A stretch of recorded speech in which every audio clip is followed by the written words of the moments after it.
100కు పైగా దీర్ఘకాలిక సమస్యలకు ఎటువంటి ఆపరేషన్ దుష్ప్రభావాలు లేకుండా హోమియోపతి చికిత్స.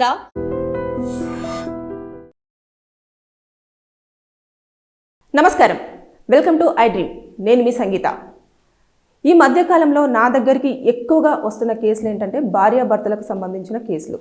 అవన్నీ కూడా ఎలా అంటే, నా భర్త వేరే అమ్మాయితో ఇల్లీగల్ అఫైర్ పెట్టుకున్నారు, నా భార్య వేరే వాళ్ళతో ఎక్కువ గంటలు మాట్లాడుతూ ఉంది, నన్ను సరిగ్గా పట్టించుకోవడం లేదు, ఎలాగైనా సరే వారి మీద కేసులు ఫైల్ చేసి పనిష్మెంట్ అయ్యేలాగా చూడండి మేడం అని చెప్పేసి చాలామంది అప్రోచ్ అవుతున్నారు. అంటే ఈ మధ్య కాలంలో మనం చూసుకుంటే ఎక్కువగా భార్యాభర్తల మధ్యలో గొడవలకు దారి తీస్తున్నది ఏంటి అంటే ఇల్లీగల్ అఫైర్స్.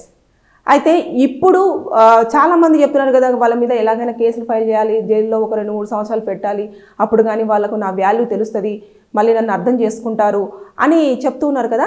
కానీ అసలు ఇప్పుడు ఈ కేసులో ఇలాంటి వాటిలలో కోర్టు ఏ విధంగా తీసుకుంటుంది, వారికి నిజంగానే కేసులు ఫైల్ చేసే అవకాశం ఉంటుందా, వారిపైన వారికి శిక్షలు పడే అవకాశం ఉంటుందా అనేది ఈ వీడియోలో మనం పూర్తిగా తెలుసుకునే ప్రయత్నం చేద్దాం.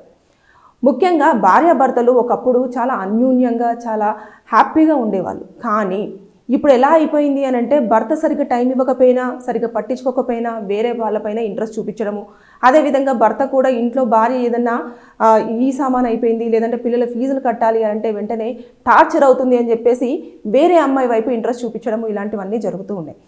అయితే ఇవన్నీ కూడా మనము ప్రూవ్ చెయ్యాలి అంటే కోర్టులో, అంటే భార్యకు కానివ్వండి భర్తకు కానివ్వండి వేరే వాళ్ళతో సంబంధం ఉంది అని చెప్పేసి ప్రూవ్ చెయ్యాలి అంటే 2 రకాల ఎవిడెన్స్ను కోర్టు పరిగణలోకి తీసుకోవడం జరుగుతుంది.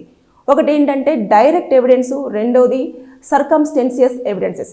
అంటే ఇప్పుడు డైరెక్ట్ ఎవిడెన్సెస్ అంటే ఎప్పుడైతే వాళ్ళిద్దరు కలిసి ఉంటారో ఆ టైంలో ఇమీడియట్గా పోలీసుల త్రూ వెళ్ళడం కానివ్వండి, లేదంటే డైరెక్ట్గా ఫ్యామిలీ మెంబర్స్ వెళ్ళేసి మాట్లాడడం కానివ్వండి, అంటే డైరెక్ట్గా పట్టుకోవడం, ఇలాంటిది డైరెక్ట్గా మనం ఎవిడెన్స్ని దాన్ని తీసుకొచ్చేసి ప్రొవైడ్ చేయడం అనేది ఉంటుంది.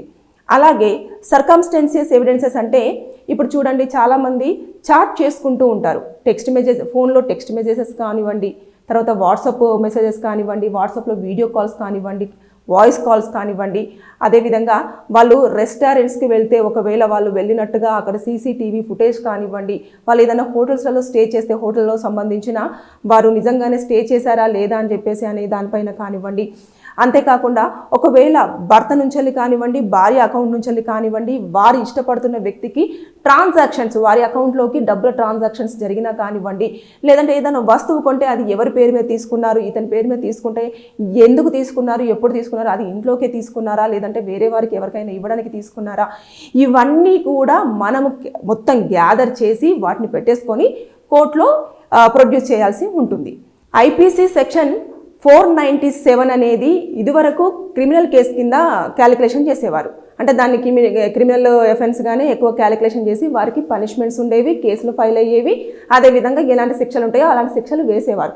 కానీ ఇప్పుడు ఏమైందనంటే 2017 Joseph Saini versus union of India ప్రకారంగా ఒక జడ్జిమెంట్ అనేది రావడం జరిగింది.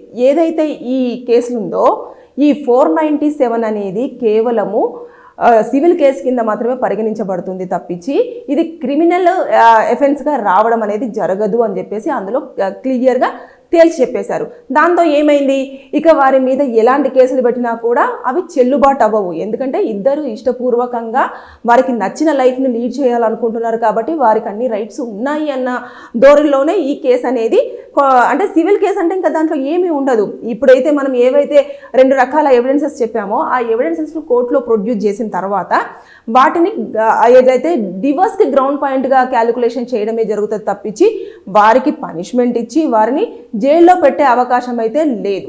సో ఇది ఎట్లయితే హిందూ మ్యారేజ్ యాక్ట్ 1955 13B ప్రకారంగా ఇవంతా కూడా క్యాలిక్యులేషన్ అవుతుంది. ఇవన్నీ సబ్ క్లాస్ కింద కూడా రావడం జరుగుతుంది. 13 సబ్ క్లాస్ 1 సబ్ క్లాస్ 2 దీని ప్రకారంగా ఇది ఒక గ్రౌండ్ పాయింట్గా మాత్రమే క్యాలిక్యులేషన్ చేస్తున్నారు ఇల్లీగల్ అఫైర్స్ పెట్టేసుకుంటే. సో చాలామంది నా దగ్గరకు వచ్చి అడిగేది ఏంటంటే ఇదే, నేను ఎలాగైనా సరే ఎవిడెన్సెస్ సంపాదిస్తాను, వాళ్ళకి శిక్ష పడాలి, 2 సంవత్సరాలు జైల్లో పెట్టండి మేడం, జైల్లో ఖచ్చితంగా పనిష్మెంట్ అవ్వాలి అని అంటే కోర్టు దానిని సివిల్ కేసుగానే పరిగణించబడుతుంది తప్పించి క్రిమినల్ అఫెన్స్గా తీసుకోవడం అనేది లేదు. కాబట్టి వారికి పనిష్మెంట్ అనేది చాలా తక్కువగా పడుతుంది. మీరు టైం వృధా చేసుకోకుండా ఒక్కసారి కూర్చొని మాట్లాడుకొని పెద్దల సమక్షంలో డిస్కషన్ అంతా అయిపోయిన తర్వాత కేసులు ఫైల్ చేయాలా లేదా అన్నది అది మీ నిర్ణయం. కానీ అది టైం వేస్ట్. ఎందుకంటే ఆల్రెడీ కోర్టే క్లియర్గా తేల్చి చెప్పేసింది అది అసలు ఒక క్రిమినల్ కేసు కాదు, వారికి శిక్ష పడదు అని చెప్పేసి క్లియర్గా తేల్చి చెప్పిన తర్వాత మన టైం అనేది వృధా అవుతుంది. కాబట్టి మీరు కూర్చొని మాట్లాడుకొని దానిని ఇది అడల్టరీ కింద, అంటే బేసిక్గా 497 అనేది అడల్టరీ కింద మనం అప్పుడు గతంలో చూపించేవారం. కానీ ఇప్పుడు ఏంటంటే వారు ఇష్టపూర్వకంగా ఇద్దరు చాలా సమ్మతంతో కలిసి ఉంటున్నారు కాబట్టి దాన్ని మనము తప్పు పట్టలేము అని చెప్పేసి కోర్టు స్పష్టం చేసింది. కాబట్టి వారిని ఏమీ చేయలేరు.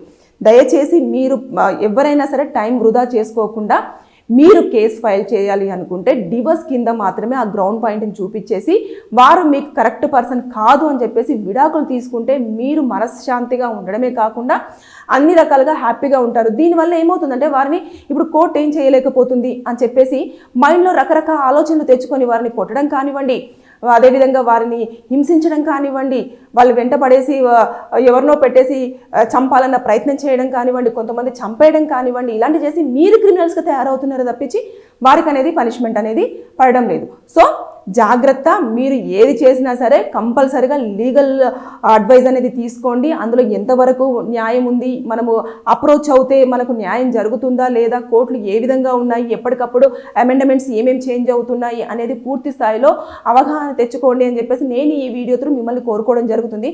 అంతేకాకుండా మీకేమైనా లీగల్ డౌట్స్ అనేవి ఉంటే కింద కామెంట్ రూపంలో తెలియజేయండి. నేను దానిపైన వీడియో చేసి మీకు దానిపైన ఉన్న డౌట్ అంతా కూడా క్లియర్ చేయడానికి ట్రై చేస్తాను. Thank you. And don't forget to subscribe to iDream. And for more videos, Please subscribe to iDream. Please subscribe to iDream. Please subscribe iDream. And please subscribe to iDream. For more videos, subscribe to iDream. please like, share and subscribe to the channel. Congratulations, iDream. Subscribe to iDream. Subscribe to iDream. So subscribe to iDream Media. iDream ki iDream team andarki huge congratulations. Please subscribe iDream Media. Please subscribe to iDream. Subscribe iDream. Please subscribe to iDream. iDream అంటే నా కళల ఛానల్ను subscribe చేసుకున్న నోరు తిరుగుతలేదు, మీరైతే గంట గుర్తు కొట్టండి. For more such videos, please subscribe to iDream. Subscribe to iDream. Please subscribe to iDream. Please subscribe iDream Media. Please do subscribe to iDream. Please subscribe to iDream Media. For best entertainment and information, please subscribe iDream.